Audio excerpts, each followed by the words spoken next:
The sudden, coordinated retreat of thousands of evolved zombies leaves Zhang Yi and his companions stunned, the creatures fleeing in the opposite direction of the shelter rather than pressing their attack.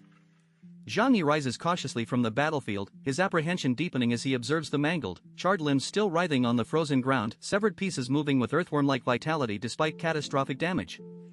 The realization crystallizes: these zombies are not acting on instinct but are being directed by an unseen intelligence that chose to preserve its forces when faced with overwhelming firepower.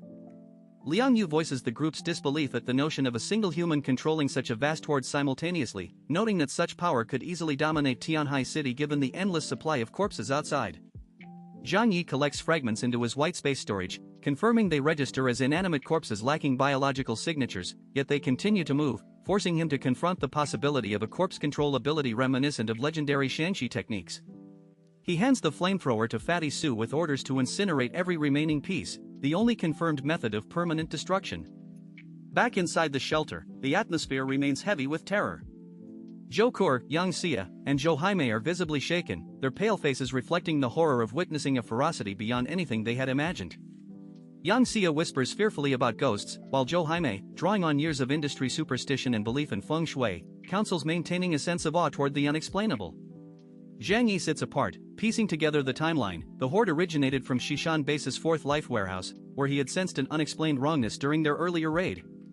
He connects this to the mass disappearance of soldiers' corpses into Tsitsu subway station, concluding a great secret links these events.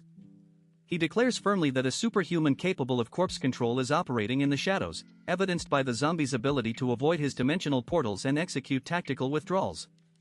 When Zhou Kur questions why they were targeted, noting that only Chaoyu and Yangsheng bases hold grudges, yet neither deployed such power during the Battle of Five Armies, Zhang Yi admits the situation is too sudden to fully analyze, ordering everyone to remain within the shelter's impregnable walls while they wait and observe.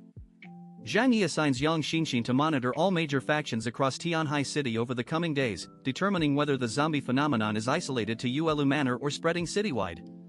He then insists Uncle Yu and Liang Yu undergo thorough medical examinations for scratches or bites, mindful of classic zombie virus transmission tropes. The precaution creates a moment of tense distance as the group instinctively steps back from the two frontline fighters, though both understand the necessity. Zhang Yi and Zhou Kur personally oversee the check in the infirmary, relieved to find no wounds on either combatant, their bulletproof combat suits having held against the horde's claws. With the all-clear given, Zhang Yi dismisses Uncle Yu and Liang Yu, leaving him alone with Zhou Kur in the quiet medical bay. His tone shifts to grave seriousness as he tasks her with researching the zombie tissue, needing to distinguish between a biological pathogen and supernatural manipulation. The stakes are existential: a virus could engulf the nation and world, while supernatural control implies an unknown terror lurking in Tianhai City. Zhou Kur embraces him from behind, sharing his dread, but Zhang Yi steadies her, refusing to spiral into despair. Their priority is protecting the shelter and their people. As long as their walls hold, they endure. Zhang Yi retrieves a severed piece of zombie flesh from his storage, placing it on the workbench where it continues to writhe like a living worm despite freezing temperatures and complete severance. Even Zhou Kur, an experienced physician, is stunned by the miracle of vitality persisting in dead tissue. She covers the sample with a glass dome under Liang Yu's skilled hands, the teacher-turned-medic beginning her analysis with tweezers and tray. Liang Yu requests time to study the anomaly, and Zhang Yi grants it calmly, noting their armed forces rank among Tianhai City's strongest and can weather a crisis of this scale. Yet Zhou Kur's voice tightens with a darker realization: if this plague struck the snow worship cult, with its dense population and hierarchical structure, the consequences would be catastrophic beyond measure. The chapter ends on this ominous note: the shelter secure for now, but the mystery of the controlling intelligence and the true nature of the pathogen unresolved. The zombie crisis proved not to be a targeted assault on Yuelu Manor but a citywide catastrophe erupting simultaneously across Tianhai.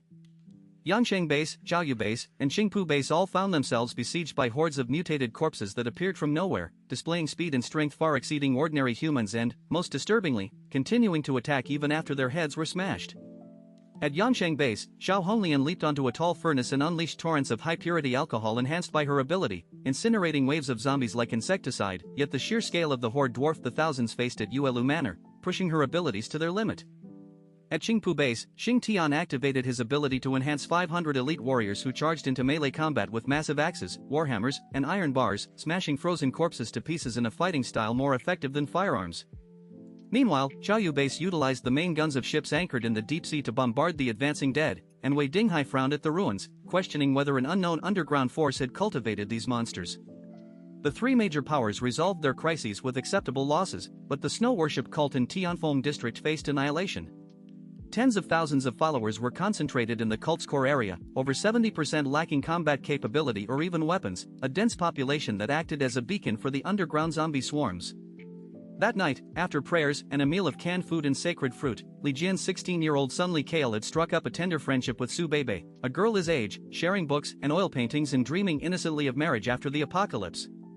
Unbeknownst to them, pairs of eerie green eyes watched from the darkness. Night watchmen mistook the shadowy figures for survivors seeking refuge, only to scream in horror at the bluish-purple skin, empty eyes, and mutilated wounds.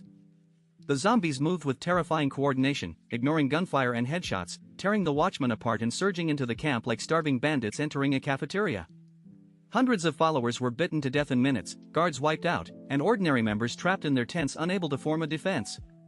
The snow worship cult's rapid expansion had delivered its faithful directly into the jaws of the apocalypse. The snow worship cult's explosive growth into tens of thousands of followers packed around St. John's Cathedral becomes a death trap when a massive zombie horde descends at night.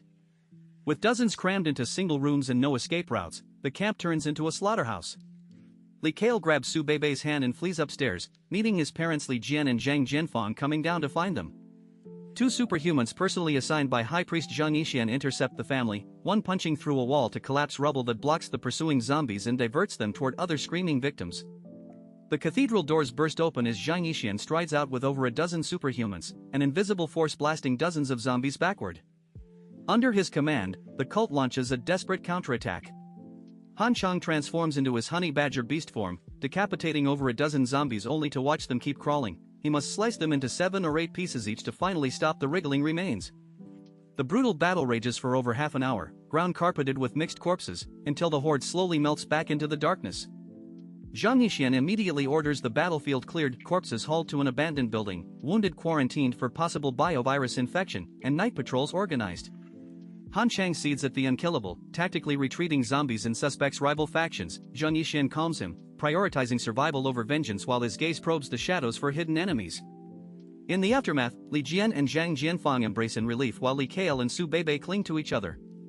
Zhang Jianfang accepts their son's romance, valuing Su Bei's proven survival skills, but Li Jian carries a silent dread. He knows the cult's secret ritual for minor boys, and despite his own superhuman status in Yuan Kongya's favor, he fears Li Kale may not escape that fate forever. Within a single day, the 5 strongest remaining powers in Tianhai City, Yuelu Manor, Qingpu Base, Yangsheng Base, Chaoyu Base, and the Snow Worship Cult were all struck by massive zombie hordes.